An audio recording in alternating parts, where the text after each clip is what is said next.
welcome to the Earth Feels podcast.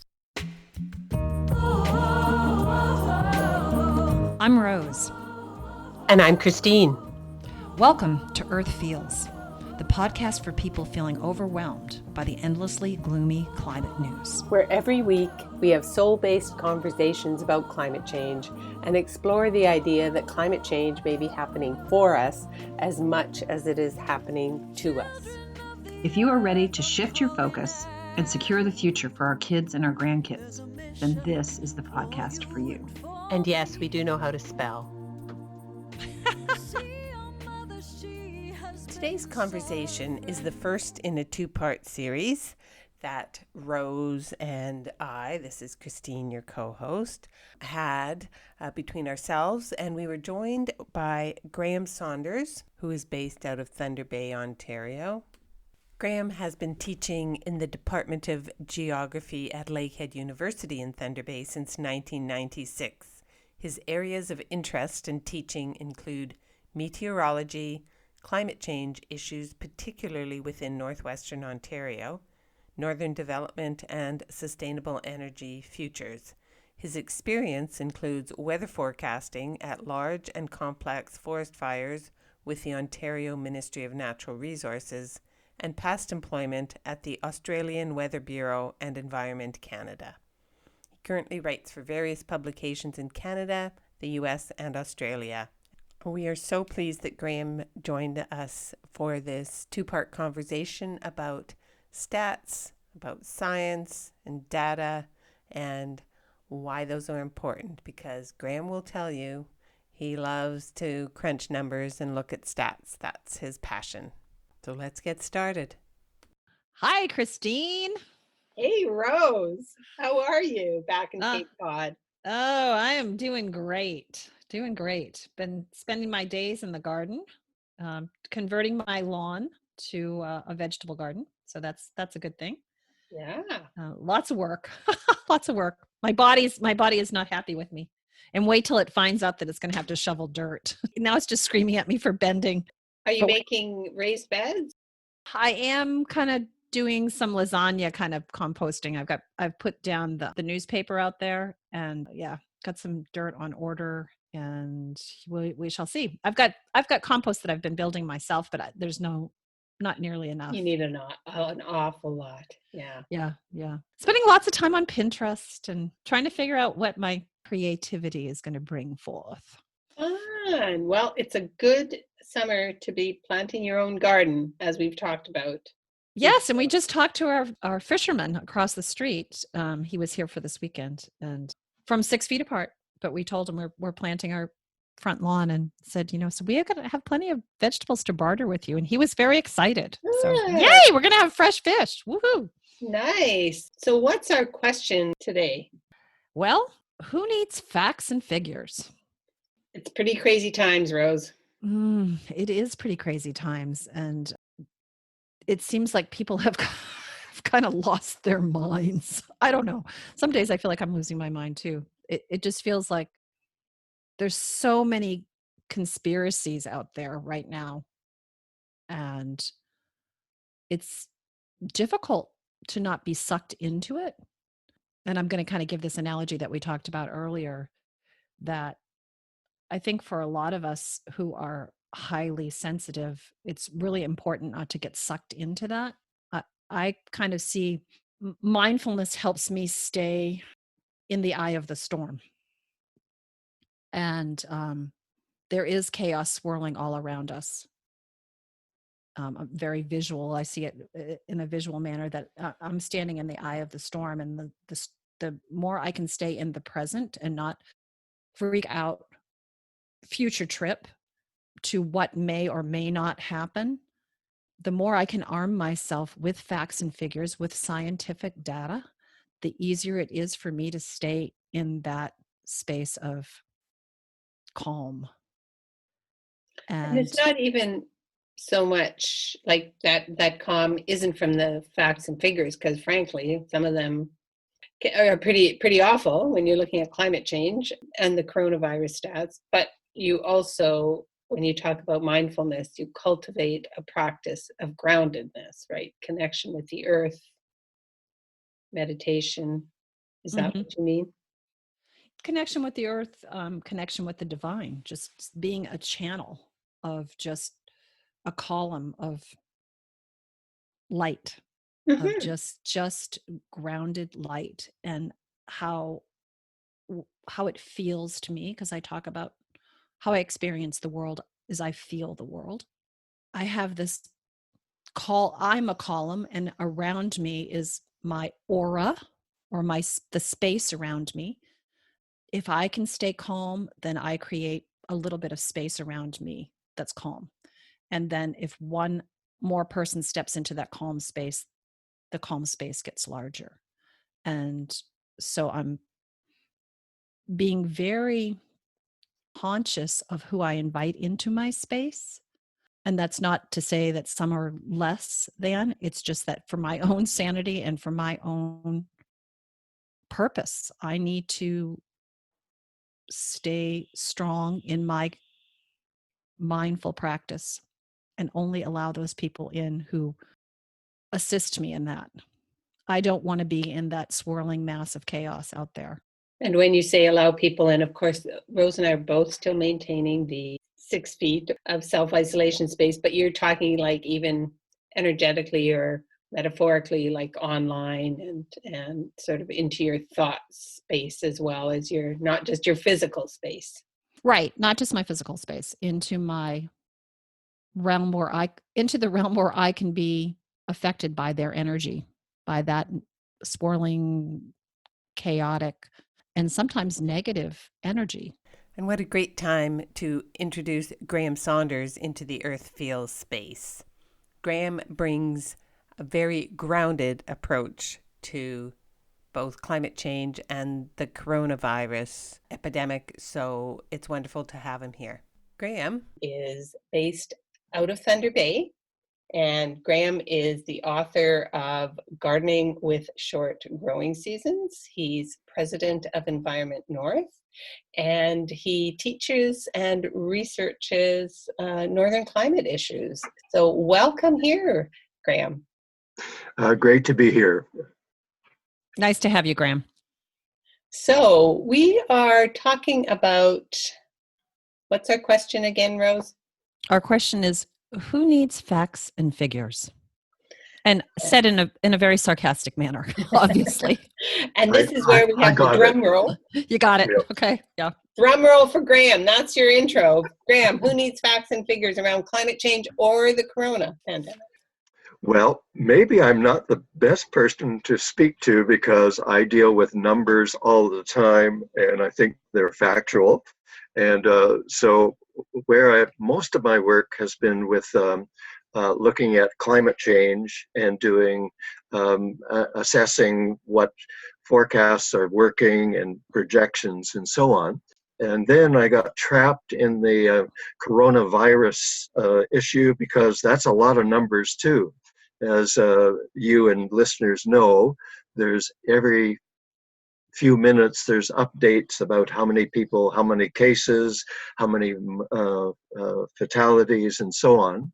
And it's been fascinating, and it's, I guess, a rabbit hole because there's all this information. Why do so many people die in Belgium of coronavirus, and why is New Zealand so adept in dealing with the crisis? And what a disaster happening in the US and Russia, where they have tens of thousands of cases a day. So fascinating to me. Us as well. Yes. Yeah. So in the article that you read by me, I went back in time to look at how climate change projection and modeling had worked if we go back to the 20th century, say 1970s or 80s, and who was projecting what and how they did. And it's fascinating how well they did. Most of the modeling of that time is very accurate. If we looked at what they projected for right now, we see that they were pretty much spot on. One of the articles I read is that the estimate compared to reality, there's no statistical difference that they were spot on. But one of the chilling things was that the oil industry knew this a long time ago. If we go back 40 years, they were doing research, Exxon in particular, known as ESSO sometimes in Canada, were doing research, and they projected that the temperature of the globe would warm by about 1.2 or 3 degrees by this year, right now, and also how much CO2 we would have in the atmosphere. So their guess wasn't really a guess, it was a calculation. They projected that we would have 415 parts per million of CO2 in the atmosphere, and we have just over that, 2021 in there. So remarkable prediction. So you're saying sometimes science is accurate, or that well, the they certainly were, and they were, in some ways, you could dismiss it by saying, oh, that's pretty easy because you're just dealing with chemistry and physics, and you should get a reasonable estimate if you know what the inputs are. So it's remarkable how well they did, they and others. So we knew way back then that what was coming, in a sense. Okay, nobody acted on it, or very few people did, and we had reports and lots of warnings. One of the features that, or researchers at the time, was a Canadian in the 1960s talking about what would happen by now. He was spot on, totally forgotten and ignored. What was his name, Graham? Gilbert Plass. Okay. Plass. He was a physicist at the time. And then we had people like Hansen in the 1980s talking about what would happen. And if you look at his numbers, you'll see that they are remarkably close to where we are now. Sometimes, back to your who needs facts, sometimes it's possible to sort of mix with things. For example, Hansen did 3 different scenarios, and they're all kind of in the ballpark. But if you were a climate denier, you would choose the worst of his 3 scenarios and present it as if it was the only thing said by him. There's ways to distort information, as you know. And yeah. And that was even before YouTube. And it seems like anybody who makes a video on YouTube becomes an expert. And so how do those numbers from climate change, the modeling, like you say, from decades ago, and their accuracy, is there a way we can help our listeners understand that when they're looking at the numbers around the coronavirus, that it's also important to understand that there's science underlying it, and how do they navigate through all of the stuff out there? Yeah, well, as you know, there's many certain people saying many things about what's happening with the coronavirus, including Donald Trump saying, "Hey, not an issue. It'll go away in the springtime," and so on. But we do have information of predictions, something like the climate change predictions made in the 1980s and applying them to now. We also have people who were modeling what would happen with new coronaviruses in the early part of this century. So that's almost 20 years now. And there's a study that said that it's very likely that we'll have other variations of this. And you people and policymakers should be very afraid. One example was the SARS epidemic in the early, 2002 is when it really became apparent. But an interesting little tidbit for listeners is that that's called COV-1. Oh. Like COVID-19. Right. Well, this was COVID-1. It wasn't the first coronavirus ever. It was the first one detected in this century, 2001. That's the numbering system. So so it's not that there's been 19 COVID viruses identified. That's right. Yeah, I think that's easy to get mixed up. Yeah. And if there were another new coronavirus this year, it would be COVID-20 and so on. Maybe you have to get into, if we have mutations, you have to get an ABC. I don't know. But that's hopefully another topic, I think. Yeah, hopefully not. So one of the things that is remarkable to me is that we have science, and pretty good science, predicting what we should anticipate, and with a fair amount of lead time, but time after time, this is ignored by policymakers and people, I guess, in general. So we have lots of ignoring of climate change predictions of the 1980s, 90s, and so on. And we have even corona, either denial or just ignoring it, happening in the early years of the century. So we should have known about it, both of those topics, and done something about it. It's interesting to see here in the States, because obviously we are moving in the wrong direction. We haven't flattened it all, and yet we're opening things up. And we have seen that, trying to think who it was. There was a health data organization, COVID health data org, that they were talking that we would be no more than 65,000 by June 1st. Well, then they updated that and said 75 by June 1st. Where this morning we're at 74,000 deaths. And they're expecting that with this opening, we may be as many as 3,000 deaths per day by June 1st.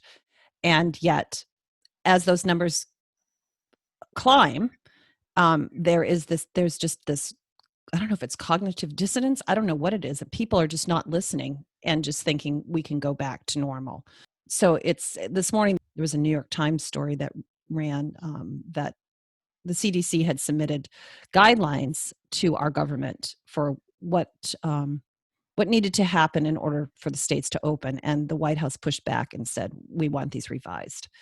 So we're living in a time where facts and figures, at least here in the States, we're not taking them seriously.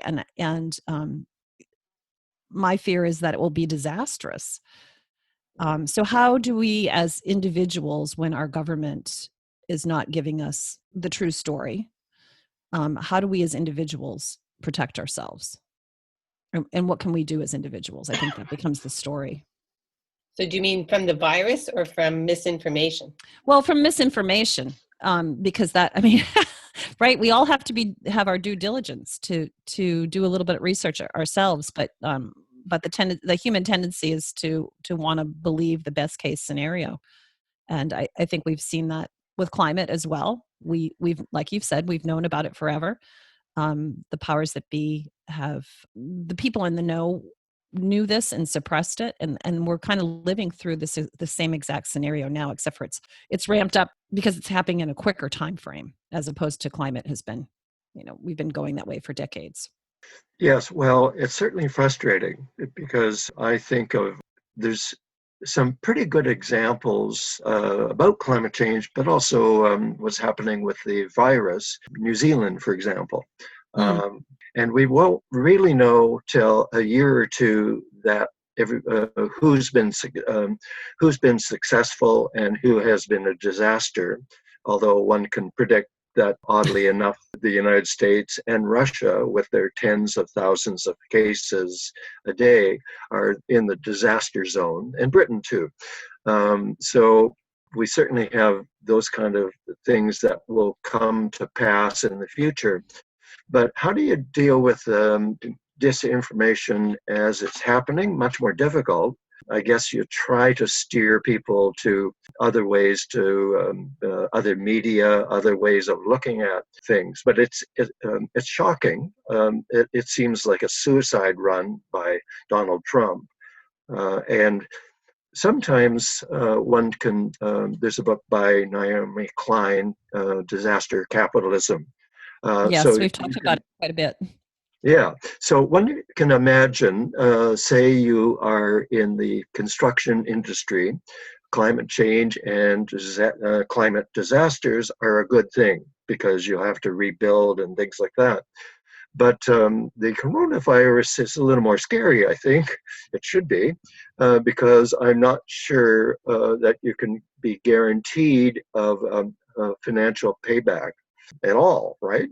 Right. Um, Angela Merkel in Germany, the chancellor there, remarked, "This is just the beginning of the troubles." Mm.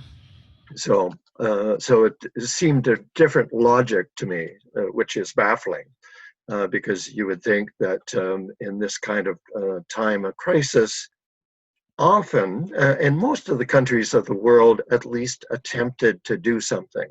Sometimes after the fact, too late, like Britain. But we have a fairly good record of taking the information and acting promptly about it.